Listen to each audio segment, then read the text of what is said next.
TV.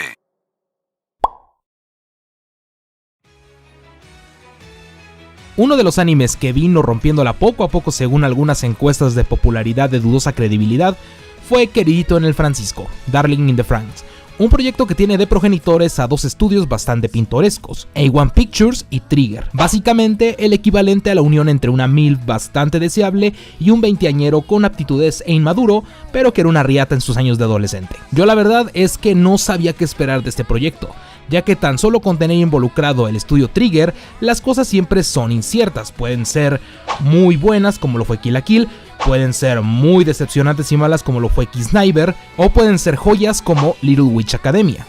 ¿De qué va la historia? Es muy similar a otras de este género, ciencia ficción y mechas. Es el futuro y la Tierra está devastada por alguna razón que se irá descubriendo conforme avance la historia. La humanidad ha construido fortalezas móviles llamadas plantaciones, en las cuales viven los adultos, y destaco esto, solo adultos. Los niños y adolescentes son criados y entrenados para otro tipo de actividad, la cual consiste en pilotear robots de combate gigantes llamados Franxx, con los cuales protegen estas fortalezas de los Klaxosaurios, enormes seres de color azul y negro con variadas formas, en su mayoría geométricas.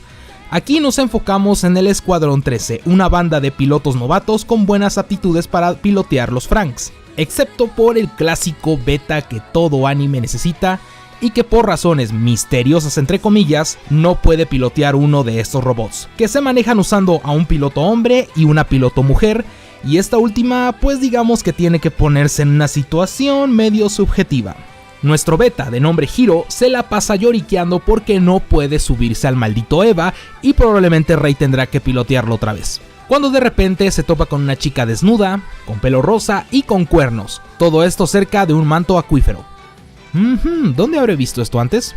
En fin, la elfa que lleva de nombre 02, sí, así se llama, 02, le dice al buen Hiro que si quiere ser su Darin.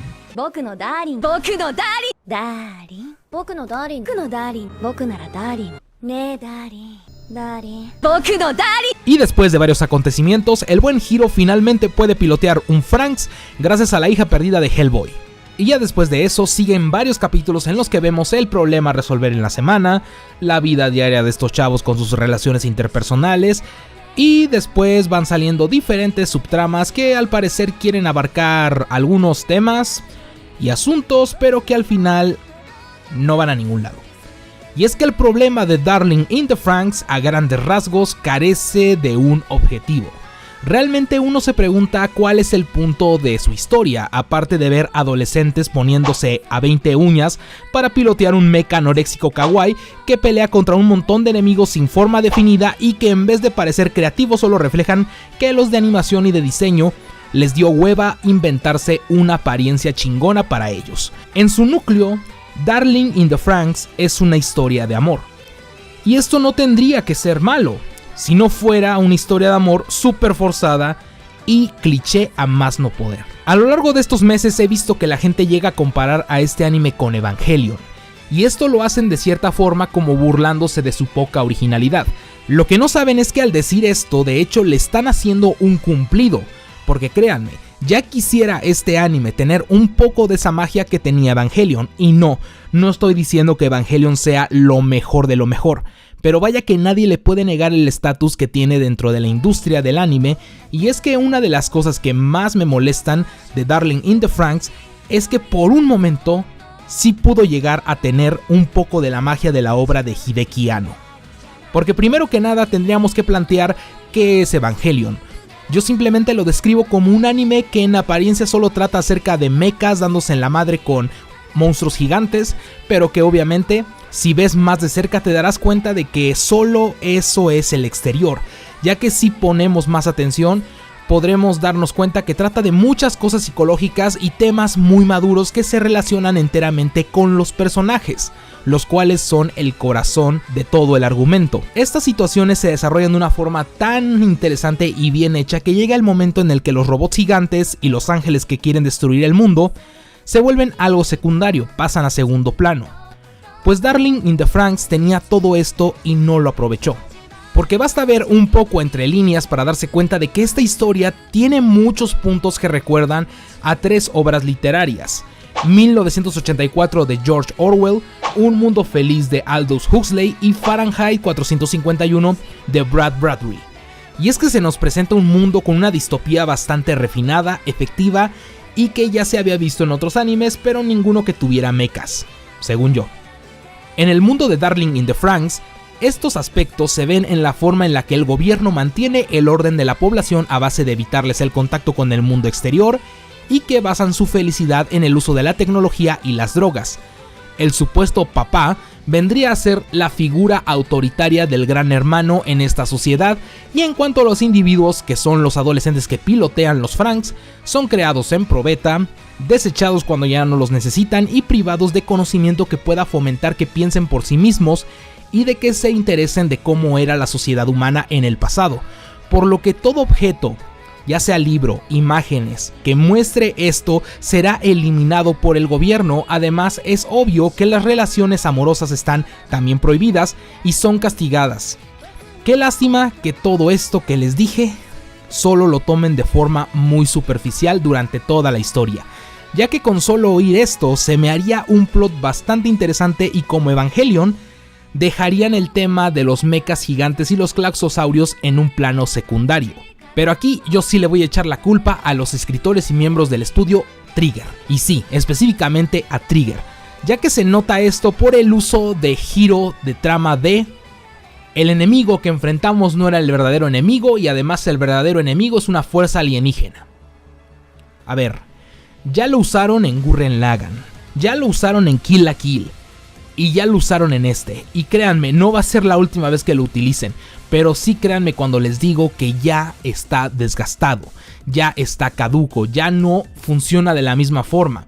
A partir de que ese giro de trama llegó a la historia, ya nada fue lo mismo. Y es que el principal problema de Darling in the Franxx es que sus creadores decidieron que en vez de irse por todas estas subtramas interesantes del mundo distópico, le seguían apostando a la acción, al melodrama, al romance forzado. Es triste, pero llegó un punto en el que Darling in the Franxx no era tan diferente a una telenovela cualquiera, y esto se ve en la forma en la que manipuló la audiencia con ciertos capítulos, como en el que 02 deja a Hiro y la eterna amiga de la infancia intenta hacer una movida romántica con el protagonista, y que obviamente era para despertar el odio de las masas, tanto que hasta amenazaron de muerte al staff y a la actriz de voz del personaje. O como ese otro en el que nos dan un capítulo flashback viendo la infancia de los principales y de cómo cruelmente fueron separados. Después de ver este capítulo, todo el mundo inmediatamente volvió a amar este anime. Así o más payasos. Y ya de plano, en el que ya no tuvieron más opción que presentarnos sexo implícito entre dos personajes secundarios con la idea de un posible embarazo, hasta revelarnos que otro personaje era gay y que otro tenía problemas de bulimia. Darling in the Franxx era un anime que cada vez que lo veía esperaba que me lograra sorprender, porque sí, es un anime entretenido y pasas el rato con él, pero después te das cuenta que la historia tiene mucho potencial, pero que al no estar tan bien planteada, solo se vuelve parte del montón. El caso de los personajes es muy triste, ya que es la primera vez que en serio no encuentro personajes rescatables. Así es, ni Goro, ni 02, ni la parejita de Kokoro y Mitsuru, todos ellos en su mayoría fueron engrandecidos por el fandom de la serie, más que por verdaderas acciones en la historia. El caso de Mitsuru y Kokoro debo admitir que fue algo que refrescó el argumento, pero al no desarrollarlo de forma congruente pierde su potencial. Pero debo admitir que no son malos personajes, pero tampoco son buenos. Digamos que todo el grupito se queda en una zona gris, en la que no te molesta lo que les pase, ya sea bueno o malo. Y eso me lleva al siguiente y último punto, su final. El final de Darling in the Franxx es básicamente uno de esos en los que trata de quedar bien con todo mundo, imitando a grandes conclusiones como Angel Beats o incluso a Gurren Lagann. Y tal como estos, tiene momentos muy bonitos y memorables, mucho Deus Ex Machina, muchas tomas y frases que solo sirven para hacerte sentir como que estás viendo la conclusión de una batalla épica. Y sí, por momentos te hace sentir de esta forma, pero después analizas todo lo que se presentó en capítulos anteriores y en definitiva no puedes evitar decir, hubiera sido mucho mejor. Darling in the Franxx es un anime promedio y que en definitiva podrías presentárselo a cualquiera que no esté familiarizado con el anime, y estoy casi seguro de que más de uno le terminaría encantando. porque tiene muchos clichés, y los clichés se usan porque siguen funcionando, y aquí los hacen trabajar bien.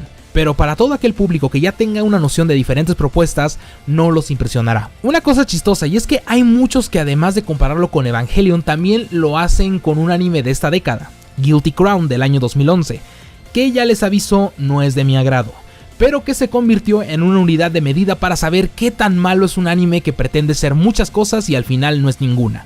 Como dije, muchos dicen que Darling in the Franxx es un Guilty Crown, pero al igual que con Evangelion difiero de esta opinión. Pero ¿cómo es esto si hace poco dije que Darling in the Franxx agarra muchas cosas en su argumento y ninguna las desarrolla como debe? En efecto sería un Guilty Crown. Bueno, pues la razón de que yo no lo compararía con un Guilty Crown es que este tenía una parte técnica maravillosa. Animación, diseño de personajes, banda sonora, openings y hasta un CGI aceptable. Darling in the Franxx no tiene una parte técnica a la altura de Guilty Crown. Tal vez la animación imitando el 2D en las secuencias de acción y el opening Kiss of Death, que es una verdadera joya, podrían ser lo más cercano, pero de ahí en fuera no tiene nada para decir que es un anime visualmente atractivo. En fin, si tuviera que describir a Darling in the Franxx con una frase sería: fue una buena idea con potencial, pero mal ejecutada. Ahora, si le buscamos alguna otra cosa positiva que nos pudo dejar la emisión de Darling in the Franxx, fue definitivamente todos los memes que surgieron a base de lo que pasaba o dejaba de pasar en su historia. Algunos fueron verdaderas joyas.